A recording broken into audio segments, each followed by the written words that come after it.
Hello Photoshop Senior Edition folks. Today we're going to turn a couple of images into black and white. Now you should already have this image if you're in the class. If not, this technique will work on any color image, so feel free to experiment with what you have. In this particular case, this young lady modeled for me, and we came up with this shot for one, and I thought, let's just take a look at it. It's so easy to turn it into a black and white just to see what something will look like. And in my opinion, as a photography major, I always felt like black and white was the more artistic media to work in. Certainly some color photographs lend themselves very nicely to artwork, but there's just something with the nostalgic look of black and white that's very, very appealing. So let's just get right to this. If you open this up in Lightroom, over here on the right hand side, if we just go down to HSL color black and white, you can just click right on the BNW and immediately it turns into black and white. Now here's the bonus to the whole thing. Once you do that, you have all of these sliders to fine-tune your black and white, to build your contrast and so forth in the image.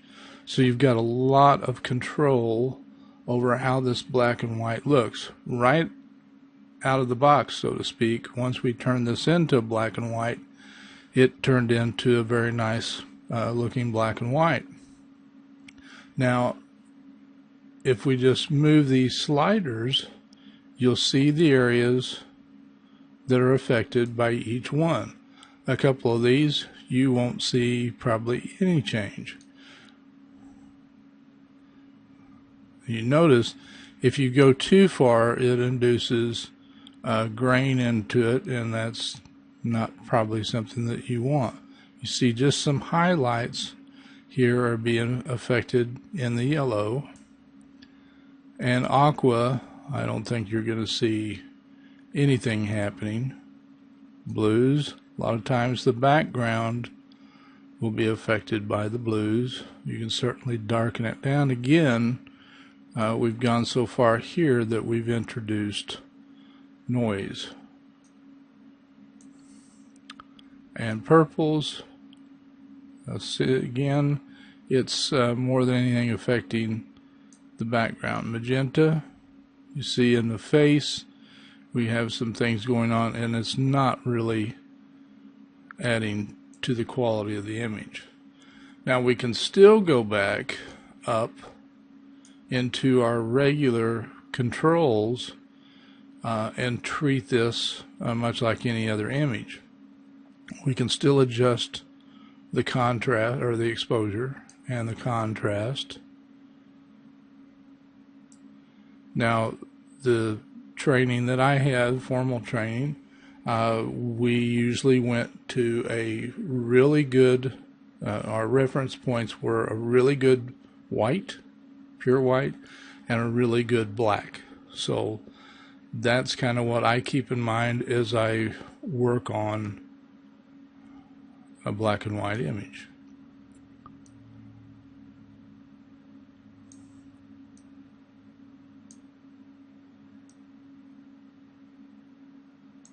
And clarity will certainly still work, but it's going to bring a lot more contrast into the image, or you can really soften it and give it that beauty, glamour shot type of look. Let me keep it fairly close to where it was. Now I think this makes a great black and white image where we have it right now. Certainly landscapes play very nicely to black and white depending on the image as well. But now let's switch over to Photoshop, work on a totally different image what we're going to do there is go into Camera Raw, which essentially is the same thing we have right here. So we'll make that switch, and this time we're in more of a landscape type shot, and we're going to take this, go to filter, and then go to Camera Raw filter, and you're going to see the same exact kind of ways to work on this that we saw inside of Lightroom. So if we go over to the HSL grayscale right here, and you notice we have convert to grayscale, just click that button, and again we have the same exact sliders available to us. We can experiment to see how this particular image is going to be. The green is going to be more affecting the, and I wanted you to see this in particular. If we're clipping, you're going to see that turn to blue, and that means that the areas that this blue's in, there is absolutely no detail whatsoever. So you don't want to bring any of that blue in. Here again, aqua is not having any effect. We don't have any real definitions up here, right? Or definition in the clouds. Let's go back to the regular basic tools and see if we can't see there is a little detail up there in the clouds. So let's just see what we can do here.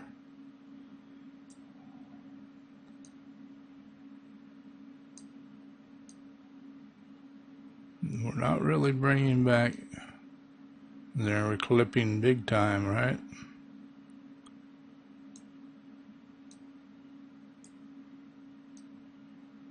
I put too much into the shadows and we got some more clipping there too. So let's go back to the HSL again. Not seeing anything in the magentas either. A lot of these are very modest changes, but I think you can see we have a pretty nice black and white going. Now there's a lot of ways inside of Photoshop. I'll just click OK here.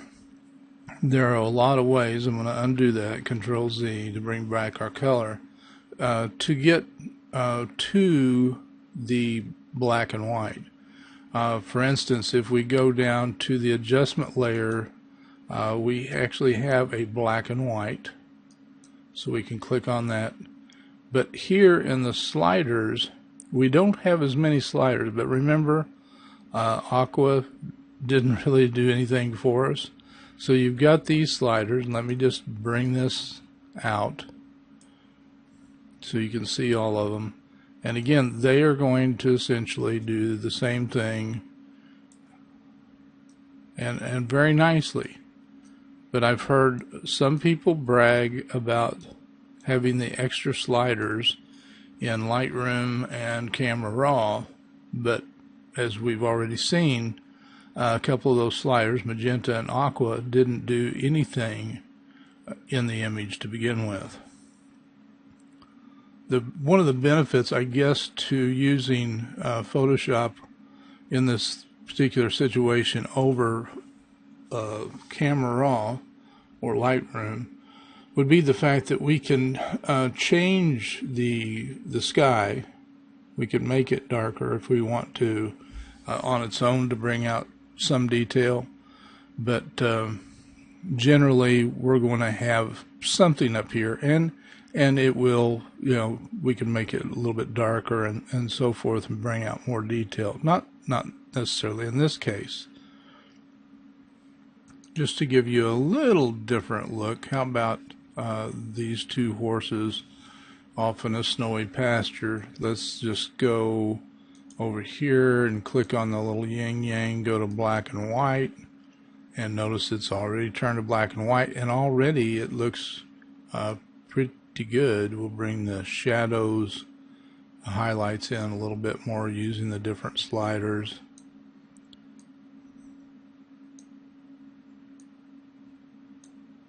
And I don't think magenta is going to have any effect.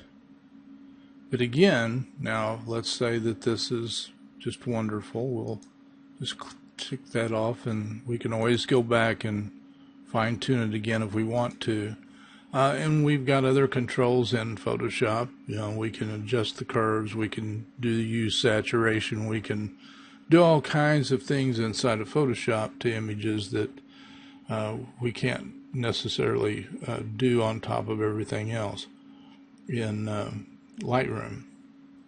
Now we've got lots of controls in Lightroom to do things, don't get me wrong, but combining layers and so forth, especially working on making maybe skies darker, is a little easier to do, I think, inside Photoshop. So here's an example of, you know, we've got some detail in a sky here. It's kind of a bland image, but I think that it would dramatically show what I'm talking about with some of these sliders. Let's go down to the adjustment layer and go again to black and white. You see that it automatically changed. It got rid of the color, and then you begin working with the sliders to see what is being affected. The greens, a little bit up in here, but then you get to the cyans, and you're talking about the sky and the blues. So you can make the sky much more dramatic when there are details there. And magenta, again, it's just there for the ride, I guess. And finally, let's look at this one. Obvious where this was taken, but let's do the same thing with it. Let's go down to the adjustment filter layers and click on the old black and white. You see it's immediately turned to black and white, and it's not bad. Let me move this over a little bit, but let's start experimenting with the sliders. You can see what's being affected.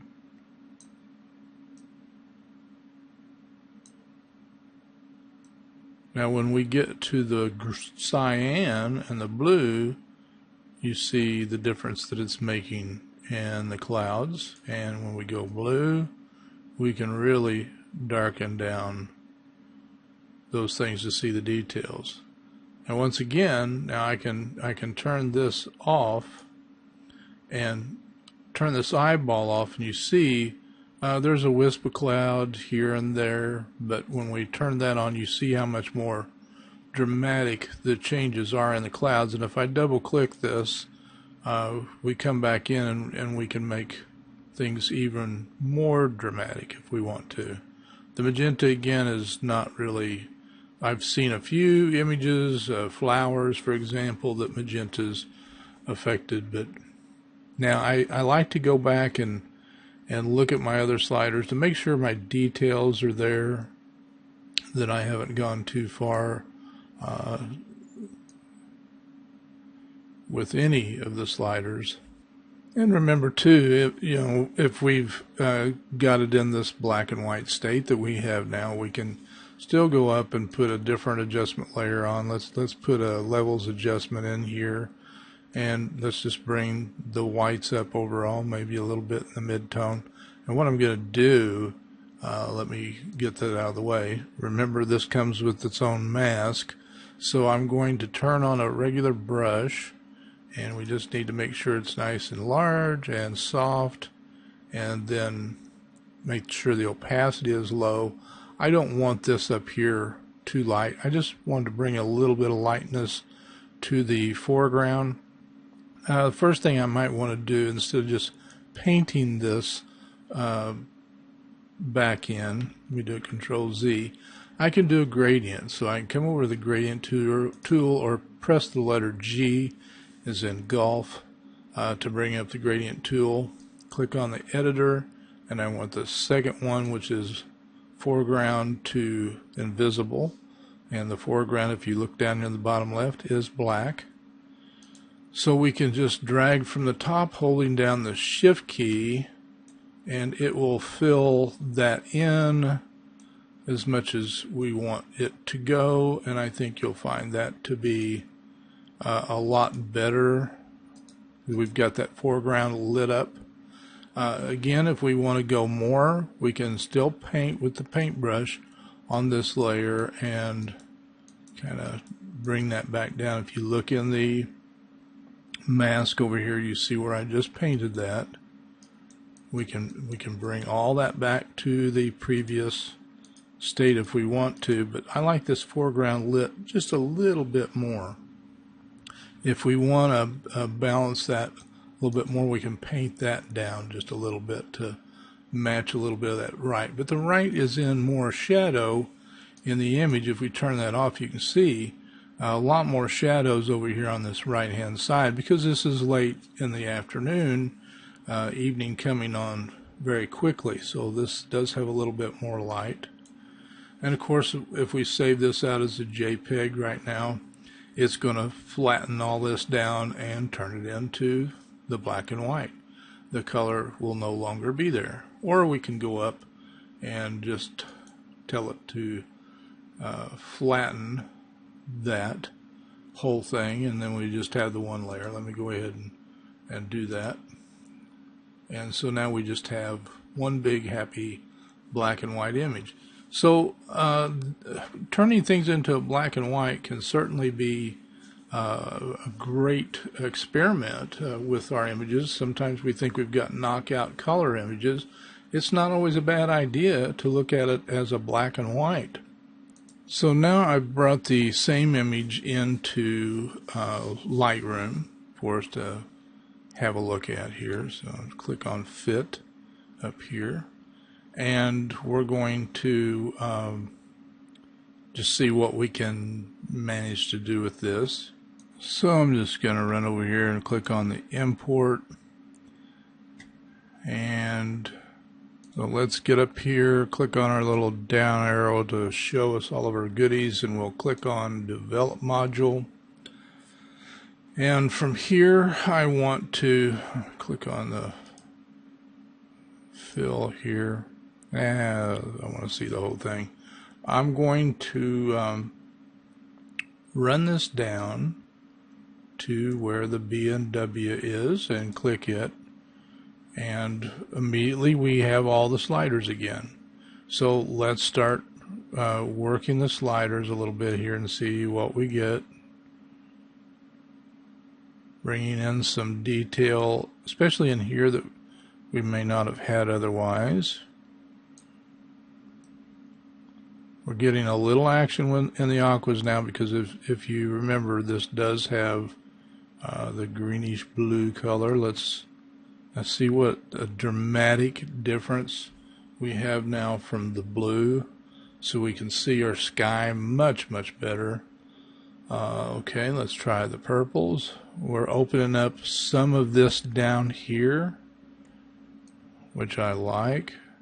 Bringing in a little noise up here, which we don't want, so we have to be careful there.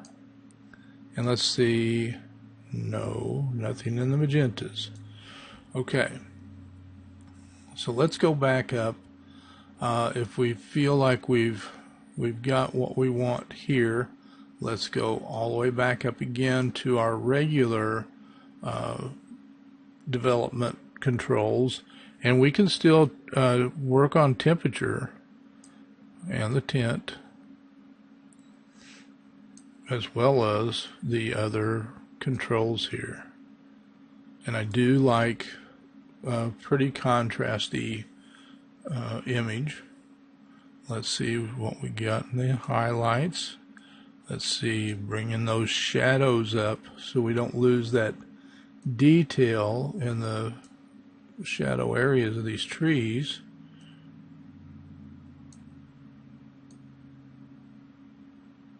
Okay, and we can run the clarity up, which will give us a little more contrast again. And I think we've got a pretty nice black and white built there. Now, if we didn't get this foreground lit up a little bit more, let's go back down to our sliders. And for the love of me, I can't remember exactly where we got all that great light from. It's right there, isn't it? Right there where the blues are. Okay, anyway, if we hadn't, we could always click on the adjustment brush and come over here, and let's make the brush a little bit bigger with the right bracket key, and we can paint some of this up a little bit and bring that exposure up in just those particular areas. And if you notice, this is on soft skin, which is not exactly what we're working on here. So now you see I've got this right here, I've got this turned back down, and we're on custom, and so we can control this area a little bit better that way. And if we want a new area to lighten up, let's just paint right in there, and let's just bring that exposure up a little bit, and maybe over here. Now I didn't click new, and so let's try bringing that up a little bit. Alright, I think we've got a pretty stellar black and white built inside of Lightroom right there, and we didn't have to use a lot of layers and layers adjustments and so forth, because our adjustment brush will let us do a lot of things for us right here inside of Adobe Photoshop Lightroom, or let's just go with Lightroom. All right, you know where I am. If you have any questions, I'll see you all later. Bye-bye.